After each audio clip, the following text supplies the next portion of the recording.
O tema da mensagem que Deus permitiu que eu trouxesse à igreja nessa manhã é os maravilhosos milagres de Jesus. Os maravilhosos milagres de Jesus. Abra a tua Bíblia no livro de João, capítulo 21, versículo 25. João, capítulo 21, versículo 25.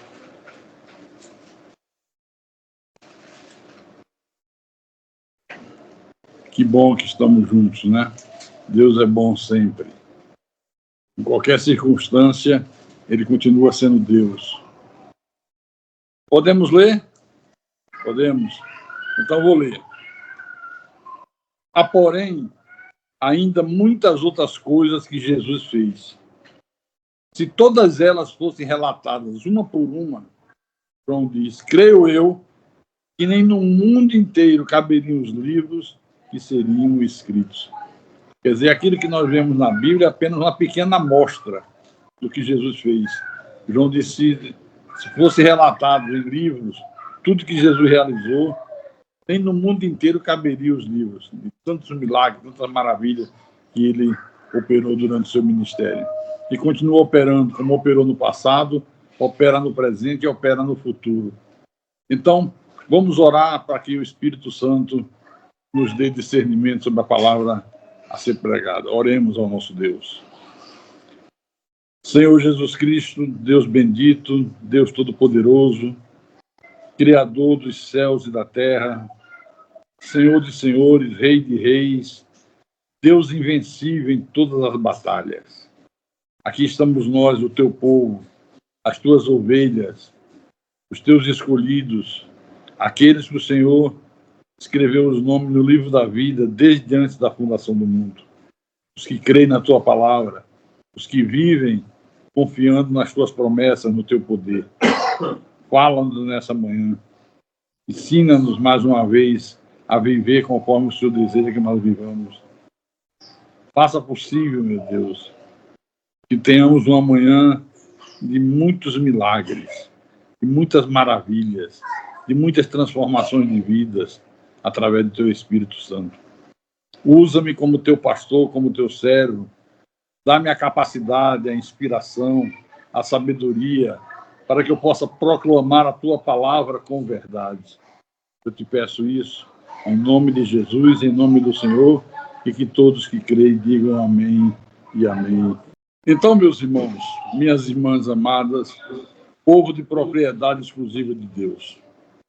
Quando se fala de milagres, muita gente imagina que se uma pessoa recebe um milagre de Deus, recebe algo sobrenatural da parte de Deus, que essa pessoa, por causa desse milagre recebido, que ela vai se tornar uma pessoa fervorosa, temente a Deus, obediente à palavra, que ela vai se transformar num servo fiel. Muita gente acredita nisso. Mas eu, pela experiência de quase 50 anos de vida espiritual, posso afirmar para você que a coisa não é bem assim. Não é bem assim.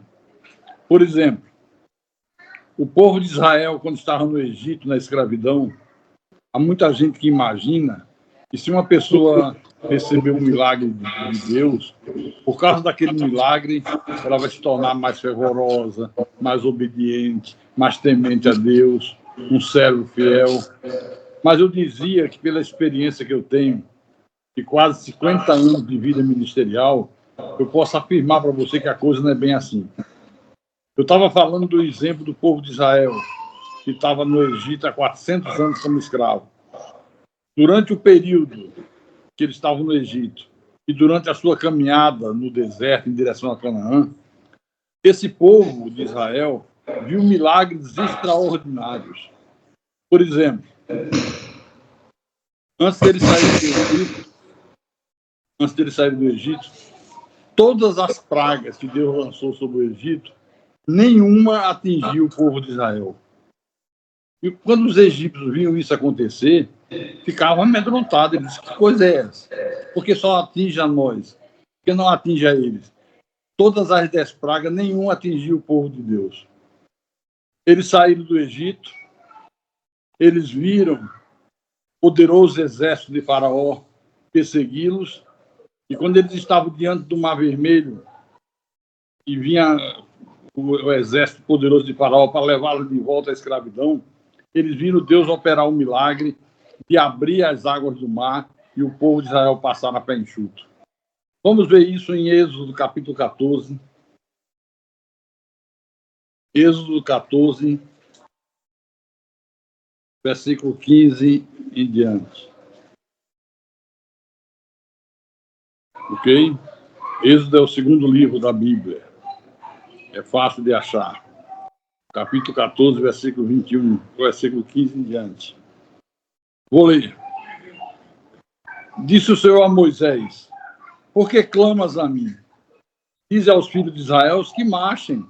Moisés estava orando a Deus, orando: Senhor, o exército de Faraó está vindo, já estamos avistando, é o exército mais poderoso do mundo. Faraó desistiu de nos deixar sair, vai nos levar de volta. E começa que Moisés recebe uma tremenda repreensão de Deus. Por que clamas a mim? Quer dizer que é momento de clamar e é momento de agir. As pessoas só querem clamar, não querem agir. Diz aos filhos de Israel que marchem. E tu, Moisés, levanta o teu bordão, o teu cajado, estende a mão sobre o mar e divide-o para que os filhos de Israel passem pelo meio do mar em seco. Eis que endurecerei o coração dos egípcios, para que vos sigam e entrem nele. Serei glorificado em Faraó e em todo o seu exército, nos seus carros e nos seus cavalarianos. Versículo 18. E os egípcios saberão que eu sou o Senhor, quando eu for glorificado em Faraó, nos seus carros e nos seus cavalarianos. Quase não sai. Versículo 19. Então, o anjo de Deus que ia diante do exército de Israel se retirou e passou para trás deles. Também a coluna de nuvem se retirou de diante deles e se pôs atrás deles. E ia entre os campos dos egípcios e o campo de Israel. A nuvem era escuridade para aqueles, e para estes esclarecia a noite. De maneira que em toda a noite este e aqueles não puderam aproximar-se. Versículo 21. Então Moisés estendeu a mão sobre o mar, e o Senhor, por um forte vento oriental que soprou toda aquela noite, fez retirar-se o mar, e se tornou terra seca, que as águas foram divididas. Que milagre extraordinário, hein? O mar se abriu, formou duas muralhas, uma à direita e uma à esquerda, para que o povo passasse a pé enxuto. Versículo 22. Os filhos de Israel entraram pelo meio do mar em seco, e as águas lhe foram qual muro à sua direita e à sua esquerda. Os egípcios que os perseguiam entraram atrás dele. Claro, o exército de Faraó chegou, viu o mar aberto, o povo de Israel passou, nós vamos passar também, e entraram pelo mesmo caminho. Todos os cavalos de Faraó, os seus carros e os seus cavalarianos, até o meio do mar. Versículo 24. Na vigília da manhã, o Senhor, na coluna de fogo e de nuvem, viu o acampamento dos egípcios e alvoroçou o acampamento dos egípcios. Emperrou-lhe as rodas dos carros e fez-los andar dificultosamente. Então disseram os egípcios: fujamos da presença de Israel, porque o Senhor peleja por eles contra os egípcios. Os egípcios perecem no mar. Versículo 26. Disse o Senhor a Moisés: estende a mão sobre o mar, para que as águas se voltem sobre os egípcios, sobre os seus carros e sobre os seus cavaleiros. Então, versículo 27, Moisés estendeu a mão sobre o mar, e o mar, ao romper da manhã, retomou a sua força. Os egípcios, ao fugirem, foram de encontro a ele, e o Senhor derribou os egípcios no meio do mar. Versículo 28. E voltando às águas, cobriram os carros, os cavaleiros e todo o exército de Faraó, que os haviam seguido no mar. Nem ainda um deles ficou. Não sobrou um soldado de Faraó para contar a história. Deus fez o mar se fechar e todos morreram afogados. Todos os soldados, todos os animais, todos os utensílios de guerra foram destroçados no mar. No versículo 29 ele diz: mas os filhos de Israel caminhavam a pé enxuto pelo meio do mar, e as águas lhes eram quase muros à sua direita e à sua esquerda. Assim, o Senhor livrou Israel naquele dia da mão dos egípcios, Israel viu os egípcios mortos na praia do mar. Versículo 31. E viu Israel o grande poder que o Senhor exercitara contra os egípcios. E o povo temeu ao Senhor e confiou no Senhor e em Moisés, seu servo. Agora eu vou explicar. Quando o poderoso exército de Faraó chegou, as águas do Mar Vermelho estavam abertas. Eram duas muralhas, uma à direita e uma à esquerda. E eles entraram pelo meio do mar. Se Israel entrou e estavam caminhando a pé enxuto, eles achavam que também ia entrar. Só que Deus fez isso para poder destruí-los. Destruiu todo o exército poderoso de Faraó. Matou todos os soldados, não ficou um nem para contar a história. Agora, isso devia ter gerado neles, no povo de Israel, um temor muito grande. Um temor a Deus. Eles presenciaram, eles viram, mas infelizmente não foi isso que aconteceu. À medida que eles caminhavam pelo deserto, a cada dificuldade que surgia, eles começavam a murmurar contra Deus, murmuravam contra Moisés. Era um povo murmurador. Moisés era representante deles diante de Deus e era representante de Deus diante deles. Só que eles não conseguiam enxergar, não conseguiam reconhecer a fé de Moisés, o trabalho, o esforço, a luta que Moisés travava em prol dele. Não conseguiram. Mesmo vendo o milagre da água que saiu da rocha, você lembra? Faltou água, reclamaram da água, Moisés feriu a rocha botou água da rocha. Faltou alimento, Deus mandava um maná do céu todos os dias, mas mesmo assim, eles não reconheceram o Deus de Moisés. Povo de dura cerviz. Então, meus irmãos, Igreja Santa de Jesus, nesses milagres, nós temos muitos ensinamentos de Deus. Todos os milagres que Deus realizou, que Jesus realizou, eles traziam ensinamentos profundos para a igreja. Eu aprendo aqui nessa narrativa que, infelizmente digo eu, quando uma pessoa vai ao encontro do milagre, vai em busca de receber um milagre de Deus, essa pessoa não deseja ser salva. Ela não deseja ter vida transformada por Jesus. A pessoa normalmente só deseja receber de Deus o alívio de um sofrimento, a cura de uma doença, a libertação de um filho. Outros vão em busca do milagre de uma porta de emprego aberta. As esposas que o marido abandonou a casa, estão nos braços do amante, vão pedir para que o marido volte para casa. Então eles querem tudo. Querem receber de Deus tudo. Só não querem receber o autor dos milagres. Só não querem receber o autor dos milagres. Agora, o mais grave que eu acho é que se a pessoa vem ao templo e não recebe aquilo que ela deseja, no tempo que ela própria determina, nós não podemos determinar tempo para Deus para nada. Deus é o Senhor do tempo. Tudo é no tempo de Deus, e o tempo de Deus não é o nosso tempo. Mas a pessoa vai, ela determina um tempo para Deus abençoá-la, e se Deus não abençoa naquele tempo que ela determina, sai da igreja, reclamando de Deus, reclamando do pastor, reclamando do louvor da igreja, reclama da pregação, reclama de tudo. Se recebe alguma coisa que ela acredita ser um milagre de Deus, porque nem tudo é milagre de Deus. Por exemplo, a pessoa que quer um emprego. Para a pessoa ter um emprego, precisa recorrer a Deus? Claro que não. Só precisa ir à luta. Sair do comodismo, levantar o bumbum do sofá, ficar vendo televisão e procurar um emprego, e procurar um trabalho, e procurar um serviço. Não precisa depender de Deus para isso. Mas a pessoa acha que tem que depender de Deus. Aí pede emprego. Aí aparece o emprego. Ela acredita que foi Deus que concedeu aquele milagre. Aí o que acontece?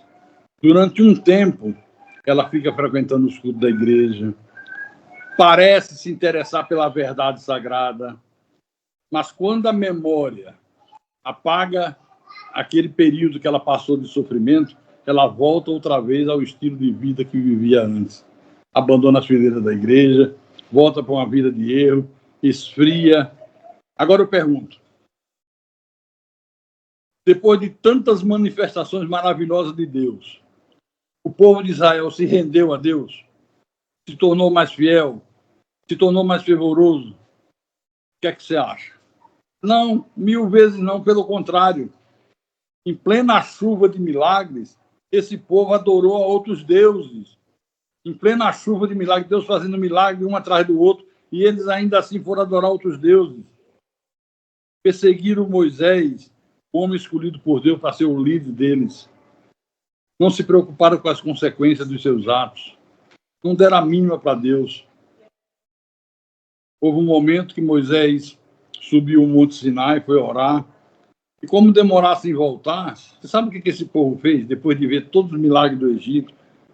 Água jorrar da rocha, maná cair dos céus, mar vermelho se abrir, depois de ver todas essas maravilhas de Deus, como Moisés demorou em voltar, esse povo logo se voltou para a idolatria. Confira isso em Êxodo capítulo 32. Êxodo capítulo 32, versículo 1 em diante. Êxodo capítulo 32, versículo 1 em diante. Pasme, é da gente ficar pasmado com isso. Mas vendo o povo que Moisés tardava em descer do monte, acercou-se de Arão e lhe disse, Arão era irmão de Moisés, levanta-te, faze-nos deuses que vão adiante de nós, pois quanto a este Moisés, olha como é que eles tratavam Moisés, este Moisés, esse indivíduo, tratavam com desdém.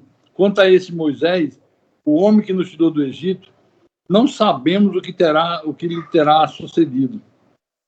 Aí Arão disse, tirai as argolas de ouro das orelhas de vossas mulheres, vossos filhos e vossas filhas, e trazei-me.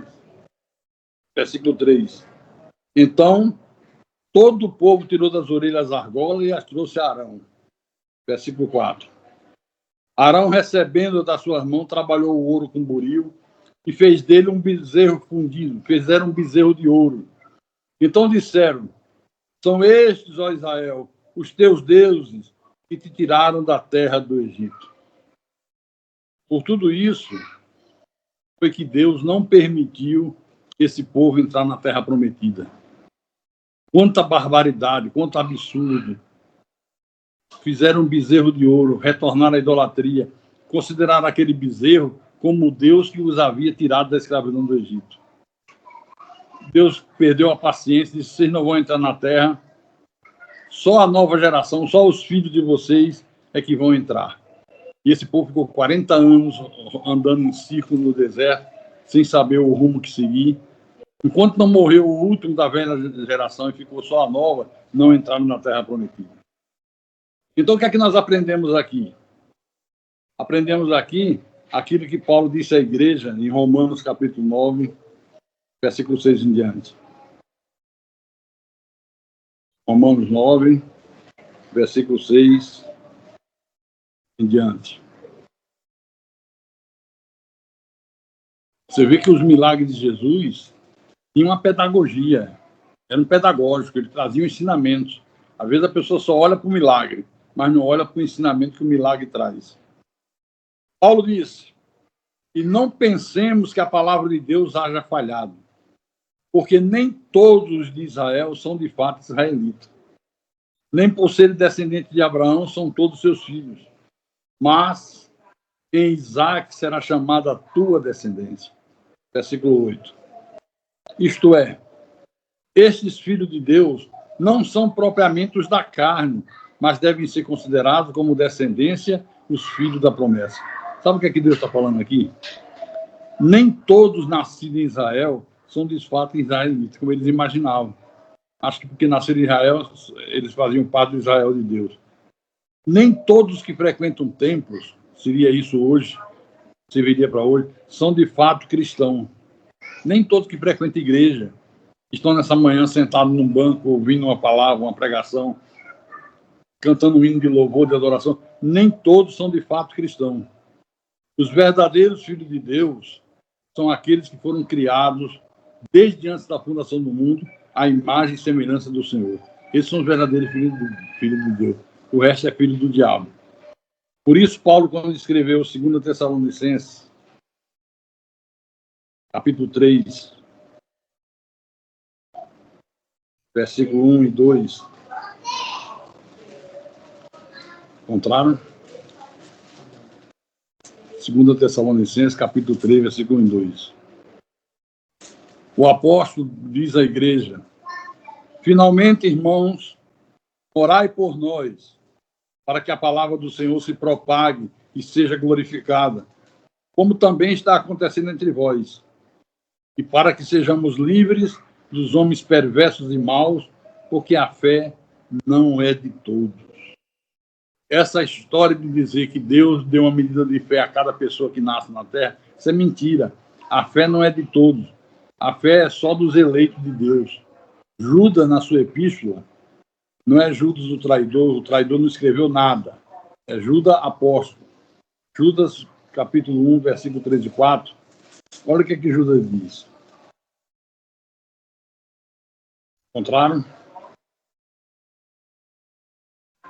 Amados, quando empregava toda a diligência em escrever-vos acerca da nossa comum salvação, foi que me senti obrigado a corresponder-me convosco, exortando-vos a batalhar diligentemente pela fé, que uma vez por todas foi entregue aos santos. A fé, de uma vez por todas, foi entregue aos santos, aos eleitos, aos escolhidos. Versículo 4. Pois certos indivíduos se introduziram com dissimulação, os quais, desde muito, foram antecipadamente pronunciados para esta condenação, homens ímpios que transformam em libertinagem a graça do nosso Deus e negam o nosso único, soberano e Senhor, Jesus Cristo. Olha só o que é que nós aprendemos aqui. Que existe uma fé que é falsa, não é a fé de Deus, não é a fé verdadeira, usada por homens ímpios, homens perversos e maus, que transformam em libertinagem a graça do nosso Deus. Como é que transforma em libertinagem a graça do nosso Deus? Induz as pessoas a crerem em objetos, em sal ungido, água ungida. Induz a pessoa a crer que se pegar uma rosa que ele diz que está ungida, colocar em cima da geladeira, aquela rosa vai atrair todos os demônios, vai tirar todos os demônios, toda a maldição dentro de casa. Induz as pessoas a crerem, demônio que sai, demônio que volta com mais sério. É por isso que você vê nos dias de hoje pessoas crendo em corrente de libertação. Onde está na Bíblia Deus mandando fazer corrente de libertação? Você já encontrou alguma vez? Eu nunca achei. Já li a Bíblia de Gênesis, Apocalipse, Apocalipse a Gênesis, cabeça para cima, cabeça para baixo. Nunca achei Deus mandando as pessoas fazerem corrente de libertação. Onde está na Bíblia Deus mandando o seu povo fazer fogueira santa? Onde está na Bíblia Deus mandando o seu povo crer em imagens de gesso? Na Bíblia está escrito: Deus dele é ouro, metal, pedras preciosas, tem boca, mas não fala, tem ouvido, mas não ouve, tem mão, mas não apalpa, seus pés não andam, torne semelhantes a ele todos quantos o fazem, quantos neles confiam. Então, a fé verdadeira foi entregue de uma vez por todas aos santos. Só crê nessas verdades de Deus quem é de Deus. Por isso que Jesus disse: as minhas ovelhas ouvem a minha voz. Não é ouvir com esses ouvidos de carne, não, que esses ouvidos todo mundo ouve. Todo mundo ouve. É ouvir no sentido de obedecer. A palavra no original é: as minhas ovelhas obedecem a minha voz. Eu as conheço e elas me seguem. Quem não é ovelha, dá ouvido ao falso pastor, dá ouvido ao falso evangelho, dá ouvido às heresias destruidoras, se submete às doutrinas dos homens, vive uma vida de escravidão e nunca verá Deus agir na sua vida. Nunca. Então, o milagre que Deus realizou, os milagres que Deus realizou com o povo de Israel ao tirá-lo do Egito, traz um ensinamento tremendo para a gente. Que nós devemos crer em Deus, independente das circunstâncias. Mesmo quando tudo parece perdido, vai ter uma hora que Deus vai dar a saída. Imagine aquela multidão de quase 2 milhões de pessoas diante do Mar Vermelho. O que eles podiam fazer diante do Mar Vermelho? Quantas vezes a gente se encontra diante de um problema que se parece com o mar vermelho. Está além das nossas forças. Foge da nossa capacidade de resolver. Só depende de Deus, tem que depender de Deus. Moisés, divide o mar. Dá uma ordem aí, usa a tua fé. Deus estava dizendo, manda que eu cumpro. Que eu faço, eu te honro.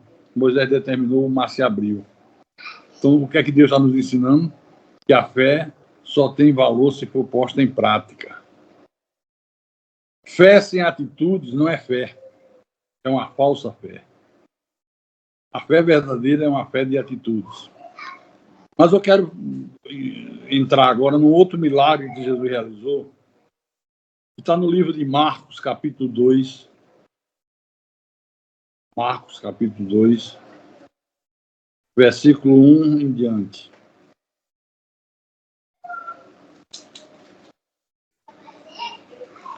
Eu fico maravilhado com a pedagogia dos milagres. Às vezes a gente só vê um milagre. Abriu o mar vermelho, mandou 10 pragas, fez a água jorrar da pedra, mandou maná, mas a gente não atenta no que Deus está ensinando com aquele milagre, ou com aqueles milagres. Vou ler. Dias depois, entrou Jesus de novo em Cafarnaum, e logo ocorreu que ele estava em casa. Logo se espalhou a notícia. Jesus estava em casa. Muitos afluíram para ali, tantos que nem mesmo junto à porta eles achavam lugar. E anunciavam-lhes a palavra. Você não vê aqui na Bíblia Jesus distribuindo objetos ungidos. Você não vê aqui na Bíblia Jesus com picaretagem de falso pastor, de falso profeta. Ele anunciava-lhes a palavra. Versículo 3. Alguns foram ter com ele, conduzindo um paralítico, levado por 4 homens. Versículo 4. E não podendo aproximar-se dele por causa da multidão, descobriram o eirado no ponto correspondente ao que ele estava. E fazendo uma abertura, baixaram o leito em que jazia o doente. 4 homens levando um paralítico numa maca. Quando chegaram em Cafarnaum, na casa que Jesus estava, havia uma multidão tão grande que ninguém podia se aproximar nem da porta. Eles desistiram? Não. Deram a volta, foram para o fundo da casa, colocaram o paralítico na maca em cima do telhado e foram exatamente no cômodo onde Jesus estava, estelharam, amarraram a maca com corda e desceram o paralítico. Dá para você imaginar na tua cabeça alguém fazendo isso? Olha o risco. Carregar um paralítico numa maca já é complicado e colocar ele em cima de um telhado. Escada cair, perder o equilíbrio, quebrar o pescoço na queda. Correram muito risco. Mas aí o versículo 5 é tremendo. Diz assim: vendo-lhes a fé, Jesus disse ao paralítico: filho, os teus pecados estão perdoados. Agora vamos mergulhar na passagem desse paralítico levado a Jesus por 4 amigos e tirar ensinamentos práticos para a nossa vida hoje. Primeira coisa, esses 4 amigos era tudo que o paralítico precisava para chegar até Jesus. Ele sozinho não tinha como ir, mas tinha 4 amigos. Era tudo que ele precisava para chegar até Jesus. Eu fico imaginando, sempre que eu prego sobre essa passagem, a dificuldade de se transportar um paralítico numa maca. Você que assiste futebol, como eu, às vezes o jogador machuca, aí entra os maqueiros com a maca. Hoje, nos grandes estádios, já não entra mais com a maca, entra aquele carrinho elétrico, bota a maca no carrinho e o carrinho mesmo leva o jogador para fora. Porque muitas das vezes o jogador era grandão, forte, 2 maqueiros seguravam na frente e atrás, caía, o jogador caía da maca. Aconteceram vários incidentes. Criaram um carrinho para transportar, porque é difícil.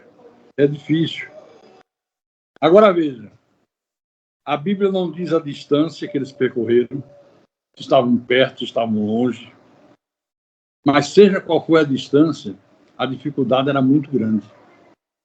Isso ninguém duvida. E aqui a gente já aprende uma grande lição. Qual é a lição?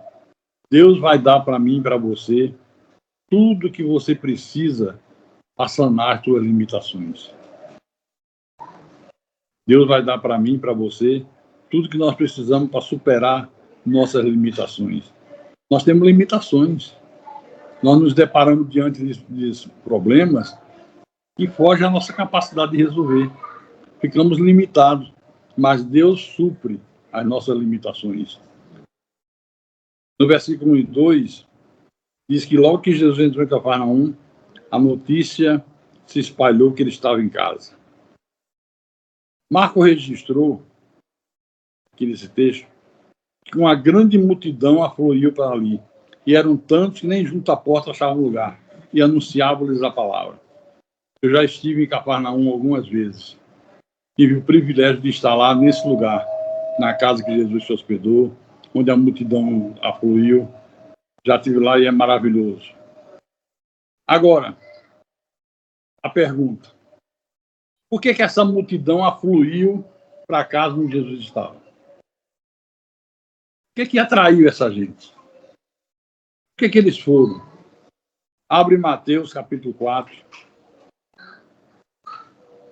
Mateus capítulo 4, versículo 23 em diante. Você vai entender por que eles afluíram para onde Jesus estava. Alguma coisa tinha que atrair essa gente. Foi fruto do acaso. Então, Mateus, do capítulo 4, versículo 23 em diante, diz: percorria Jesus toda a Galileia, ensinando nas sinagogas, pregando o evangelho do reino e curando toda a sorte de doenças e enfermidades entre o povo. Versículo 24. E a sua fama correu por toda a Síria. Trouxeram-lhe então todos os doentes acometidos de várias enfermidades e tormentos, endemoniados, lunáticos e paralíticos, e ele os curou. E da Galileia, Decápolis, Jerusalém, Judéia e da além do Jordão, numerosas multidões o seguiam. Os doentes acometidos de várias enfermidades e tormentos, endemoniados, lunáticos e paralíticos, e ele os curou. Agora aqui nós aprendemos, primeira coisa, Jesus percorria toda a Galileia, ensinava nas sinagogas, pregando o evangelho do reino.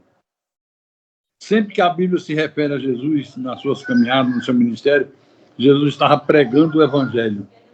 Não estava com picaretagem, não estava ludibriando as pessoas. Pregando o evangelho e curando toda a sorte de doenças e enfermidades do povo. E a sua fama se espalhou por tudo quanto era lugar. Por isso que essa multidão afluiu. Que a fama de Jesus se espalhava. Olha, ele cura paralítico, ele cura cego, ele ressuscita mortos, ele liberta o endemoniado. Então a fama se espalhou. Quando souberam que ele havia chegado em Cafarnaum, que estava em casa, foi gente de tudo quanto era lugar. Os discípulos dos milagres. Então o relato desse momento maravilhoso do ministério terreno de Jesus ensina que Jesus pregava o evangelho. Não fazia picaretagem, como muitos fazem hoje, iludindo o povo com mensagem de autoajuda, que diz que é evangelho. A maioria do que você ouve hoje aí como que diz que é pregação, são mensagens de autoajuda. Tem nada a ver com o evangelho. Então, a gente aprende aqui que Jesus não iludia as pessoas com promessas mirabolantes de riqueza. Hoje, é a coisa mais difícil do mundo você ouvir uma pregação que nas entrelinhas não esteja um apelo para a pessoa querer ficar rica. Uma promessa de riqueza, de bens materiais, de que a pessoa vai morar numa mansão, vai ter carro importado, vai ter roupas de grife, vai viver uma vida na babesca. Hoje é assim. Liga a televisão quando vê os pregadores e preste atenção nesse detalhe. Jesus não fazia isso, não iludia as pessoas. Esses que fazem isso hoje são verdadeiros estelionatários. Mereciam ir para a prisão. E para não deixar dúvida da sua deidade, que ele era Deus, curava toda a sorte de doença e enfermidade. Por isso não havia uma doença que Jesus não curasse, porque ele é Deus. Ele é o Todo-Poderoso, ele pode tudo. Agora, ele cura quem ele quer, aonde ele quer, no dia que quer e da maneira que ele quiser. E se não quiser, não cura. Acabou. Deus não é obrigado a curar ninguém. Jesus operou todas essas curas, toda essa maravilha, para mostrar para aquele povo que ele era Deus. Só Deus podia fazer aquilo que ele fez. Ninguém mais podia fazer. Curava toda a sorte de doenças e enfermidades. Bom, agora vamos falar sobre os 4 amigos conduzindo o paralítico numa maca. Não puderam nem chegar perto da porta da casa. Já imaginou você sair de um lugar distante? Ó, Jesus está em Nova Parnamirim, na rua Princesa Isabel. A Princesa Isabel é em Fortaleza, né? Vamos supor que ele chegasse em Fortaleza também e afluísse gente de tudo quanto é lugar. E chegando lá não pudesse nem entrar na porta. Não puderam nem chegar perto. Outro ensino que o Espírito Santo nos traz aqui. Qual é? Deus permite certas dificuldades para que fique provado que a nossa fé não é uma fé fingida. Deus prova a nossa fé. Não é para ele, que ele sabe. Para provar para o mundo que a tua fé, a minha fé, não é uma fé fingida. Não é uma fé da boca para fora. Então ele permite certas dificuldades. Com esse objetivo, é outro ensinamento. Porque você veja uma coisa. Jesus, como Deus, sabia todas as dificuldades que aquele paralítico e os 4 amigos estavam passando. Ele estava lá dentro da casa. Mas ele não é onipotente, onisciente, onipresente. Ele não sabia que chegaram 4 amigos com um paralítico. Estava difícil se aproximar da porta. Sabia ou não sabia? Jesus não podia ter chamado 2 apóstolos. Vai lá fora, tem um homem paralítico numa maca. 4 amigos trouxeram. Manda dar prioridade para eles. Manda abrir um caminho entre o povo. Faz um cordão de isolamento e passa primeiro com ele. Podia ter feito. Mas ele não fez. Ele não fez. Isso é um ensino. Às vezes nós somos apressados. Às vezes, quando Deus não faz no tempo que a gente quer, a gente desanima, desiste. Não pode ser assim. Pelo contrário, Jesus esperou que aqueles 4 amigos com o paralítico tomassem uma atitude de fé diante da multidão. Eu só quero que eles tomem uma atitude de fé. Eles têm uma fé genuína. Eu vou esperar que eles ajam. Não tomou nenhuma providência. Então, ao mesmo tempo que Jesus operava os seus milagres, ele aproveitava os milagres para transmitir ensinamentos profundos. Aqui ele ensinou que quem tem a verdadeira fé não se intimida diante das dificuldades. Aprendam isso. Já aprendeu? Reaprenda. Quem tem a verdadeira fé não se intimida diante das dificuldades da vida. Quem tem a verdadeira fé vence todas as dificuldades. Você tem vencido as dificuldades? Ou você tem se intimidado? Ah, estou tão desanimado, eu já orei tanto, já li tanta Bíblia, não sei mais o que é que eu faça. Você não está enxergando os ensinamentos dele aqui, não? Quem tem fé não se intimida, gente. Não se intimida. Quem tem fé vai para dentro, cai dentro. Usa a fé, usa a confiança, a intrepidez, na certeza de que Deus vai fazer um milagre. Entenderam? Você tem vencido suas dificuldades? Você vê que os milagres são tão pedagógicos. E esse milagre aqui, esse episódio mostra que foi exatamente o que os 4 amigos e o paralítico fizeram. O versículo 4 e 5 prova isso. Leia aí o versículo 4 e o versículo 5. E não podendo aproximar-se dele por causa da multidão, descobriram o eirado no ponto correspondente ao que ele estava. E fazendo uma abertura, baixaram o leito em que jazia o doente. Não se intimidaram. Vendo-lhes a fé, Jesus disse ao paralítico: filho, os teus pecados estão perdoados. Você vê? Jesus mesmo atestou para aquele paralítico, para os seus amigos, que eles eram homens de fé, que eles tinham uma fé genuína. O texto diz: vendo-lhes, no plural, vendo-lhes a fé. Então, aqui nós aprendemos que a verdadeira fé nunca recua diante das dificuldades. Pode vir o inferno inteiro contra você, você não recua. Você não abre nem para o trem. Eu sou assim. Eu não abro nem para o trem. Quanto mais para... Eu fico imaginando com meus botões quantos que devem ter levado doentes, paralíticos, cegos, gente com toda a sorte de enfermidade e que voltaram para casa por causa da multidão. Quantos devem ter voltado? Não dizia, eu fiz o que pude. Já viu gente dizer assim? Eu fiz o que pude, o que estava ao meu alcance eu já fiz. Deus está vendo a minha fé. Sempre ouve pessoas falarem assim, quando encontram uma dificuldade, ao invés de enfrentar a dificuldade, subir no eirado, volta para casa. Deus está vendo a minha fé, Deus sabe que eu creio nele, Deus sabe que eu fiz o que eu podia, mas eu não pude enfrentar essa multidão. Esse paralítico aqui tinha 4 amigos que não viram obstáculo, não se intimidaram. A fé verdadeira não vê obstáculos. A fé verdadeira vê possibilidades.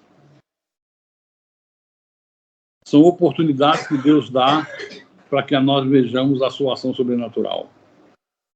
A verdadeira fé não é vivida quando a porta está aberta, quando a porta está fechada. Como é que eu vou viver a fé se a porta já está aberta? Eu posso entrar com tranquilidade. É só entrar e tudo se transforma num mar de rosa. Uma verdadeira fé é vista quando a porta está fechada. A porta está fechada, a muralha está diante de você, a multidão está atrapalhando, mas você acredita que Deus vai abrir aquela porta. Deus abre porta até onde não tem parede. Ele abre. Agora é preciso crer. Deus nunca vai negar socorro ao seu povo. Diga graças a Deus. Você crê nisso? Tem uma coisa aqui que poucos percebem. O paralítico foi buscar um milagre, que era a cura da sua paralisia, e recebeu 2. Vocês perceberam? Qual foi o outro milagre que ele recebeu? Recebeu a cura e o perdão dos seus pecados. Vendo-lhes a fé. Mas a fé pode ser vista? Não. A fé é abstrata. É como a saudade. Ninguém vê saudade. O amor, ninguém vê o amor. Eu não posso dizer. Estou vendo o amor aqui em cima da mesa. Acabou de chegar, está ali. A saudade, olha a bichinha. Ó, a fé, estou vendo a fé. Mas Jesus disse que viu a fé. A fé é vista através das nossas atitudes. Esse é o ensinamento de Deus. Ele vê a nossa fé pelas nossas atitudes. Não tem outra maneira você demonstrar fé para Deus a não ser através de atitudes. Então, foi buscar a cura, recebeu a cura e recebeu o perdão dos seus pecados. Sabe o que significa ter recebido o perdão dos seus pecados? Recebeu salvação. Era um eleito, era um predestinado. Também aprendemos aqui nesse texto a importância de nós convivermos com pessoas da mesma fé que a nossa. Pessoas que têm os mesmos valores, têm a mesma conduta, a mesma fé. Você vê, se esses 4 amigos do paralítico fossem pessoas incrédulas, você acredita que eles levariam o paralítico até Jesus? Nunca. Experimente pedir um favor a uma pessoa incrédula. Favor visando a vida espiritual.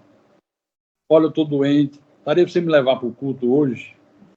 Ah, eu sinto muito, mas estou ocupado, hoje eu não tenho tempo. Se eu tivesse, eu te levava. Mentira. Mentira. Se esses 4 amigos não fossem homens de fé, não teriam levado o paralítico. Levaram. E além de não levar, ainda iam desencorajar o homem.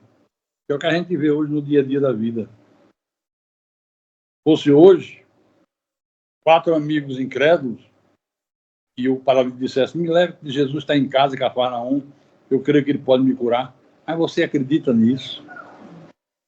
Quando você fala de igreja, de Deus, de Jesus, das maravilhas do reino, o que é que os incrédulos falam? Você acredita nisso? Eu vou para a igreja porque eu sou cristão, eu sou um homem de temor, temente a Deus. Mas você acredita nisso? Se fosse hoje, o paralítico pedisse, um amigo incrédulo ia dizer, não tem condições. Eu já soube que tem uma multidão, já saiu no Jornal Nacional, já saiu na Bandeirante. A multidão é grande, é perigoso, rapaz. Vai que você tropeça, a gente tropeça, derruba você, a multidão mata você pisoteado. O cara aí desanimar, né? Puxa, é mesmo. Olha a importância de você escolher as pessoas que convivem com você. E ainda tem aquele que ia dizer assim, se fosse hoje, não precisa levar não, pega uma peça de roupa, nem que seja uma cueca suja, e leva para a iurde, leva lá que o bicho vai ungir. Ou não acontece isso hoje? Outra coisa que eu aprendo aqui nesse texto é o seguinte, o texto diz que toda a multidão olhava para cima. E foi um espetáculo fora do contexto. Não era normal ver 4 homens com um paralítico numa maca, a dificuldade que foi colocar em cima da casa, todo mundo olhando, parou todo mundo olhando. Devia ter gente torcendo contra. É bom que caia, para deixar de ser fanático. Não diz isso para a gente? Quando a gente confessa a fé com intrepidez, com verdade, não tem gente que nos chama de fanático? Está aqui, ó. Então eu aprendo aqui com essa passagem, nós temos que ser pessoas, sermos pessoas que façam as outras olharem para cima. Você tem que ser alguém que faça as pessoas olharem para você, pela tua fé, pela tua conduta. Eu digo com certeza que na mesma hora que eles colocaram o paralítico para subir, eu fico falando e fica na minha mente se desenhando a cena.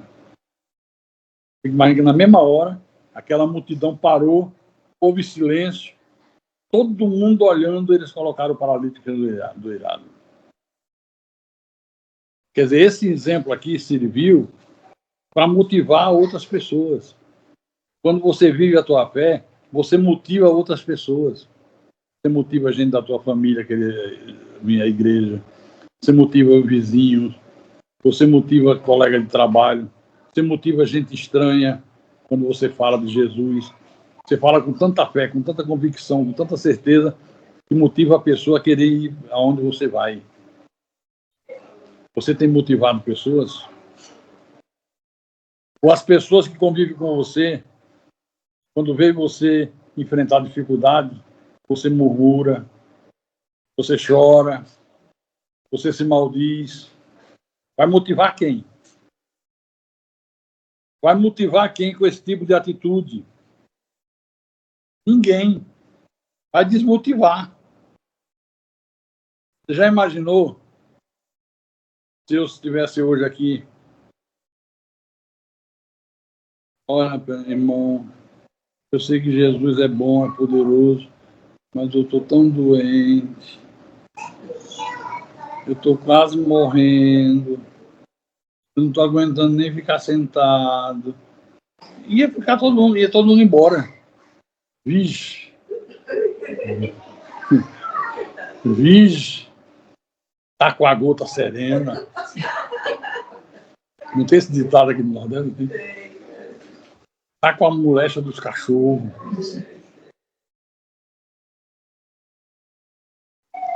Quem é que eu ia motivar? Ninguém. Ninguém. Então, seja uma pessoa de atitudes. Uma confissão em linha com a palavra. Aguenta firme o tranco. Alguém ligou para mim e perguntou assim: pastor, eu sou fiel nos dízimos, nas ofertas, meu marido é fiel nos dízimos, nas ofertas, mas tem acontecido umas coisas estranhas. Fui assaltada, levaram minha bolsa, meu celular, arrombaram minha casa quando eu não estava, levaram tudo. O que é que o senhor acha? Porque eu já me examinei e não estou em pecado, meu marido não está em pecado. Por que isso está acontecendo? Eu digo, olha, porque no mundo tereis aflições. O fato de nós nos convertermos a Deus não faz com que a gente receba um salvo-conduto e não passar pelas aflições da vida. O fato de você ser convertido, ser um filho de Deus, não garante que você não vai passar pelo que os ímpios passam. No mundo tereis aflições. A terra se tornou maldita em Adão. Então, do jeito que um ímpio contrai uma doença maligna, você pode contrair também. Porque Deus não está preocupado com as coisas desse mundo. Deus está preocupado com a vida eterna. Por isso Paulo dizia, para mim, o viver é morrer. E o viver para mim é Cristo. Não tem que estar preocupado com essa vida, não. Essa vida é passageira. Paulo disse a nossa breve e momentânea tribulação. Breve e momentânea. Você vive 90 anos, como o Silvio Santos, que morreu ontem, com 93 anos. As tribulações que você passa durante os 93 anos de vida, Paulo disse, é nada. Uma coisa breve, pequena, comparada com a eternidade. Eu disse aqui domingo passado que hoje não se ouve mais falar de vida eterna, não se ouve mais pregações sobre o novo céu, sobre a nova terra. Por isso a maioria do povo evangélico vive obcecado pelas coisas desse mundo. Tem gente que se agarra tanto ao mundo que se Jesus voltar, ele diz, não, Jesus, sabe se eu voltar e vir mais tarde? Ainda quero aproveitar a vida. Ainda quero aproveitar a vida. Deixa eu ajeitar aqui que esse descanso de tela às vezes me pega desprevenido. Mas já vamos caminhar para o final.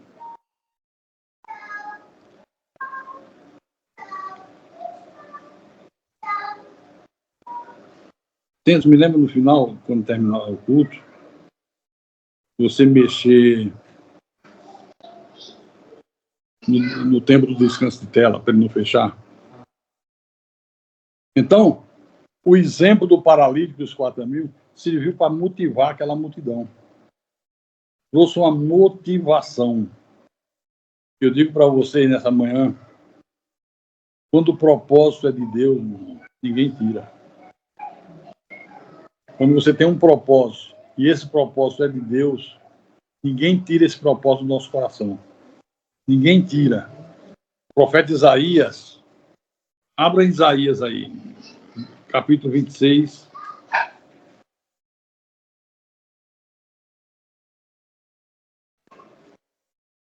Isaías, capítulo 26, versículo 3.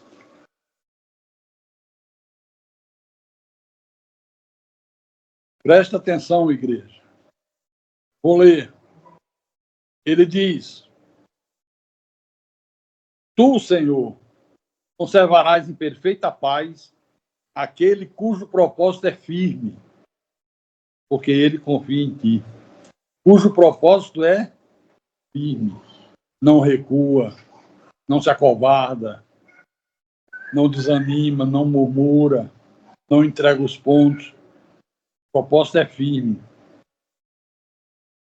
Então, eu quero terminar dizendo para vocês que, assim como esses 4 amigos cheios de fé, levaram o paralítico até Jesus, nós podemos também hoje levar pessoas até Jesus. Você tem levado pessoas até Jesus? Perguntando aos irmãos aqui de Natal. Você de Recife tem levado pessoas aos cultos? Tem levado teu vizinho incrédulo, teu amigo, teu colega, um estranho que você conheceu no ônibus, no metrô? Você tem levado pessoas até Jesus? Os irmãos de Fortaleza, vocês têm trazido pessoas à igreja? Eu sei que dá trabalho. Eu sei que você tem que insistir. Tem que ter perseverança. Mas no final Deus vai honrar você. Conta-se que Mahatma Gandhi, tanto ouvir falar de Jesus, do Evangelho, resolveu ir passar uma semana assistindo cultos na igreja evangélica na época. E ele passou uma semana em todos os cultos. No final da semana ele disse: se esse povo cresce naquilo que é ensinado nessa igreja, eles andariam o dia inteiro de joelho agradecendo a Deus pelo privilégio de ouvir. Olha o que é que o homem falou. Se esse povo cresce nisso que o pastor ensina, eles andariam de joelho todos os dias agradecendo a Deus por terem o privilégio de ouvir. Sabe qual foi o resultado? Mahatma Gandhi saiu dali, fundou a religião indiana, o hinduísmo, porque considerou que aquilo era tudo uma fantasia. As pessoas criam da boca para fora. Amém! Quem crê que Jesus vai dar vitória? Eu! Quem está pronto para enfrentar um gigante? Eu! Parece uma barata, a pessoa pula em cima da cadeira. Ai, é barata, é barata, é barata. Ai, meu Deus, eu tenho pavor de barata. Como é que vai enfrentar gigante, meu irmão? Como é que vai enfrentar gigante? Então, essas pequenas coisas mostram que a fé não é verdadeira, que a fé não é genuína. Amém? Entender o recado de Deus para a igreja, como tem ensinamentos contidos nos milagres. Não basta olhar o milagre, tem que ver nas entrelinhas o que é que Deus está ensinando. Pede atitudes, não recua nunca quem tem a verdadeira fé. A fé, de uma vez por todas, foi entregue aos santos. Quem são os santos? Os eleitos, os predestinados. Quem tem a verdadeira fé não se intimida com nada. Nada, sabe o que é nada? Nada. Nada significa nada. Não se intimida. Pode o mundo virar de cabeça para baixo. Você tem um propósito firme. Você crê em Deus. O mundo está virando de cabeça para baixo, mas não me atinge. Eu estou debaixo da proteção divina. Eu estou nas mãos de Jesus e das mãos de Jesus ninguém me arrebatará mais. Veio o desemprego, Deus proverá. Mas, rapaz, você perdeu o emprego, tem mulher, tem filhos, e está com essa tranquilidade toda porque eu creio em Deus. Isso não significa dizer que não vai procurar emprego, não vai à luta, não vai sair, não vai empreender. Às vezes não tem emprego, vai fazer pastel em casa com tua mulher e vender pastel. Deus vai honrar. De uma maneira ou de outra, Deus vai honrar. Ela não pode dizer que crê e tomar uma atitude contrária ao que você está afirmando. Eu rogo a Deus que essa palavra seja uma semente plantada no coração de cada um dos irmãos amados. E que essa semente frutifique a 100%. Viva a verdadeira fé e você verá o sobrenatural dos céus. No tempo de Deus, Deus não é gênio da lâmpada, não é Aladim. Pega a lâmpada, esfrega. Lembra da lenda de Aladim, a lâmpada maravilhosa? O que é que você quer? Eu sou o gênio da lâmpada. Eu quero um carro. Pega um carro. Chega no outro dia, pega a lâmpada aí que eu estou precisando de alguma coisa, o gênio aparece. O que é que você quer? Eu sou o gênio da lâmpada. Eu quero uma calça de marca. tem numa boutique ali do Shopping Midway, onde o presidente Bolsonaro teve. Aí o gênio da lâmpada pega a calça de marca. Tem gente que pensa que Deus é um gênio da lâmpada. Não, meu irmão. Não somos nós que determinamos o que Ele nos dá. Ele sabe o que nós precisamos. Ele sabe qual é a tua necessidade, qual é a minha. Às vezes você pede coisas que não vão acrescentar nada à tua vida. Pelo contrário, vão servir para te desvirtuar do caminho de Deus. Então, eu termino dizendo, quem tem ouvidos para ouvir, que ouça o que o Espírito falou à igreja nessa manhã, em nome de Jesus, para a glória de Deus.